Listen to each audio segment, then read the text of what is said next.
Em segundo lugar, esse amor que resiste, quando estamos cheios do amor de Deus, ponderamos sobre as consequências. Provérbios 29, 22 diz assim: o homem irado provoca brigas, e o de gênio violento comete muitos pecados.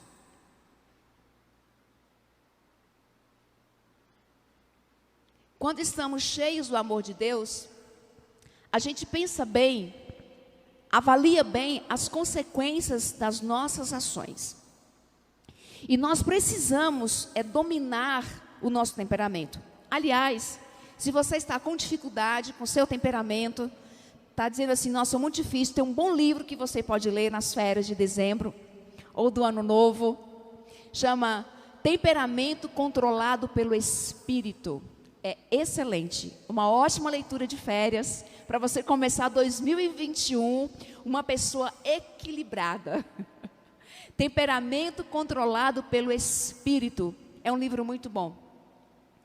E nós precisamos aprender a dominar os nossos sentimentos e a ponderar as consequências das nossas ações. Pensar bem que consequência a maneira como eu vou agir, a maneira como eu falo, vai produzir. Quais são as reações? Qual é o efeito dominó que aquilo vai causar no outro ou ao meu redor? Se por um lado, nós tem aquelas pessoas que são muito explosivas e são reativas, elas não raciocinam muito, não pensam muito antes de falar, mas tem outro lado também, que existem pessoas que se anulam no relacionamento, sim ou não? Tem pessoa que não fala. Tem aquele que fala demais e tem aquele que fala de menos. Então, gente, a vida é um equilíbrio. Nós não podemos andar nos extremos.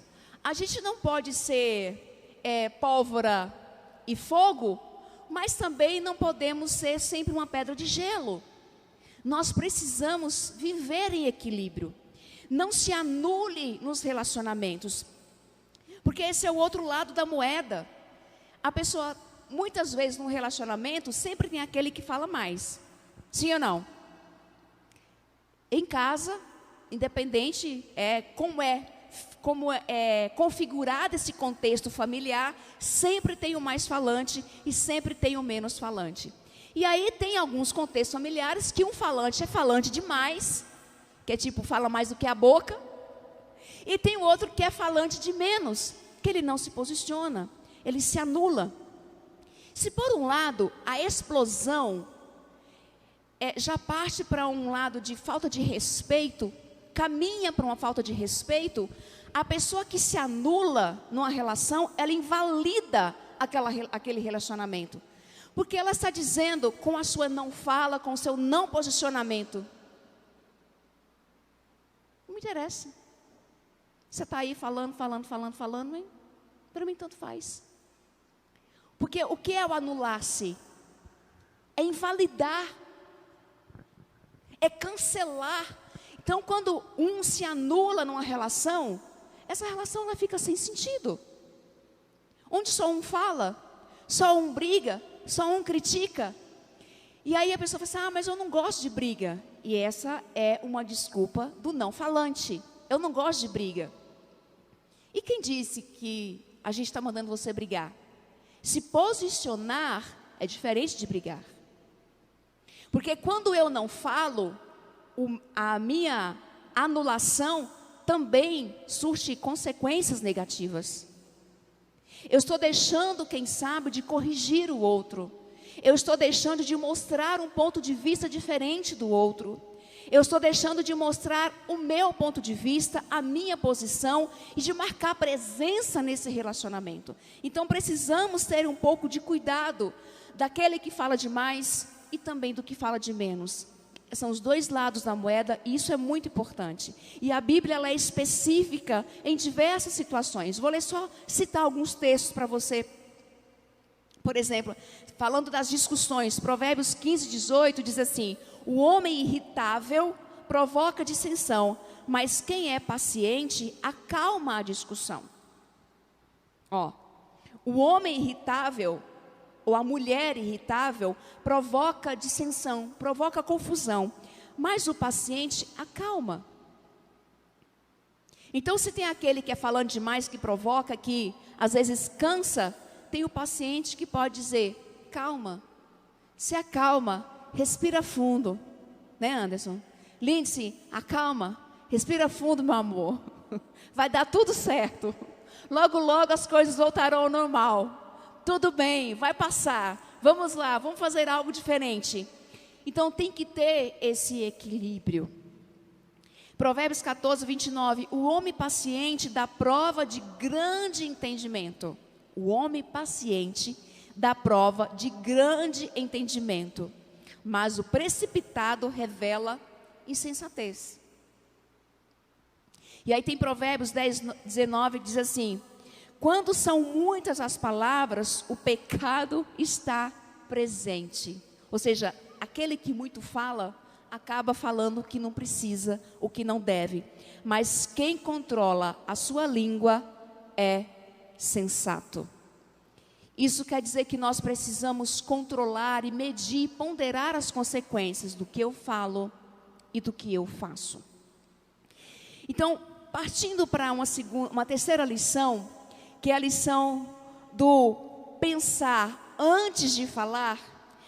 Por um lado, nós precisamos ponderar as consequências do que eu falo e do que eu faço. Eu preciso pensar antes de falar.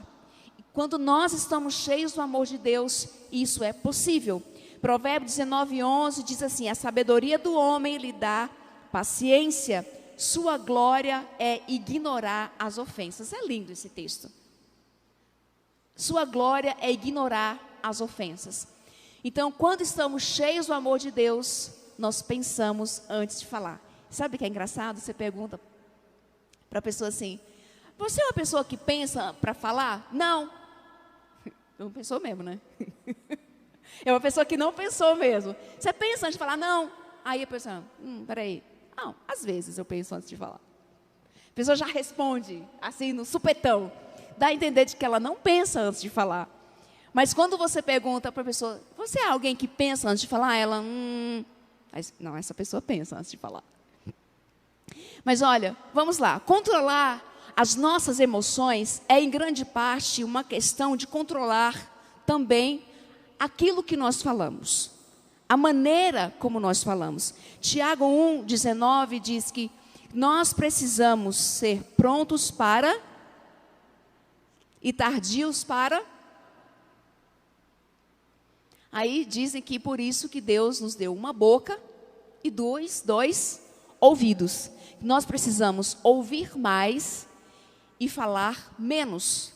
Atrasar na resposta, às vezes, é um grande remédio para controlar nossa raiva, nossa impulsividade. E nós precisamos entender o que está acontecendo e avaliar isso que está dentro de nós. Eu quero ler alguns pensamentos para você, eu quero que você me acompanhe aqui. Pensar antes de falar é calcular danos, frustrações, consequências. Por exemplo, aquele que não pensa antes de falar, me acompanhe, aquele que não pensa antes de falar, acaba sendo obrigado a parar para pensar no que falou. Entendeu? Aquele que não pensa antes de falar, ele se vê obrigado a parar para pensar no que falou. Puxa vida, não podia ter falado isso. Falei demais. Falei o que não devia. Falei algo que machucou o outro. E eu não gostaria de ter feito isso. Aí tem um outro pensamento, diz assim, ó, pensar antes de falar é, abra sua mente antes de abrir a sua boca. Abra sua mente antes de abrir a sua boca. São só pensamentos que eu estou trazendo para nós entendermos como é importante pensar antes de falar. Porque nós, quando estamos cheios do amor de Deus, a gente começa a se preocupar com as consequências do que eu falo. Como é que o outro vai receber aquilo que eu falo? Como é que o outro vai receber aquilo que eu faço? Se fosse eu, será que eu falaria do mesmo jeito? Será que eu faria da mesma forma, da mesma maneira? Por isso que Jesus fala assim que nós precisamos fazer o outro aquilo que eu gostaria que fizessem por mim. Faça ao outro aquilo que você gostaria que fizesse por você. Mais uma frase, de pensar antes de falar, mais vale um silêncio certo do que uma palavra errada. Mais vale um silêncio certo do que uma palavra errada. E o último pensamento, que é muito interessante, que é uma pergunta. Se você pudesse se alimentar das suas próprias palavras, a sua alma seria nutrida ou seria envenenada? Forte, né? Cravou aqui quando eu li também. Se você pudesse se alimentar as suas próprias palavras, a sua alma seria nutrida ou ela seria envenenada?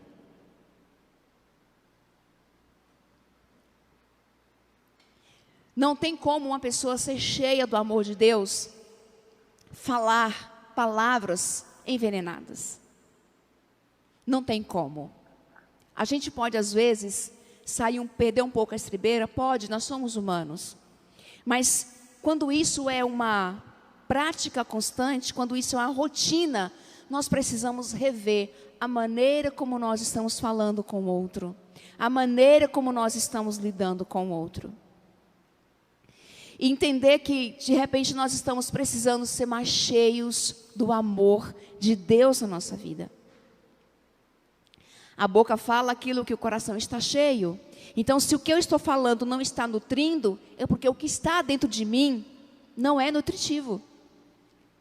Se o que eu estou falando está machucando o outro, é porque o que está dentro de mim também está me machucando.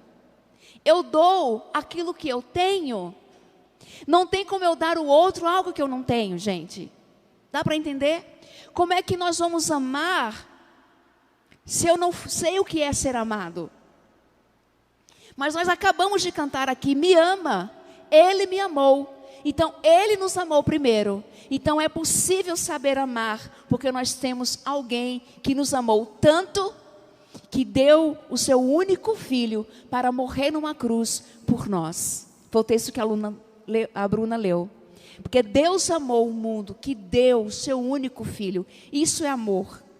E se você está tendo dificuldade de amar, procure entender o amor de Deus, que você vai saber o que é amar. O que é amar o outro. E nós precisamos avaliar aquilo que nós estamos falando. Se está nutrindo, se está machucando, se está curando, ou se está causando mais ferido no coração do outro. Que nós possamos encerrar esse ano, que nós possamos começar 2020 tendo cuidado com aquilo que sai da nossa boca. Tendo cuidado com as nossas atitudes, sendo mais cautelosos, sendo mais pacientes. Amém? Como igreja do Senhor Jesus, precisamos estar cheios do amor de Deus e ter cuidado com as palavras e com aquilo que sai da nossa boca.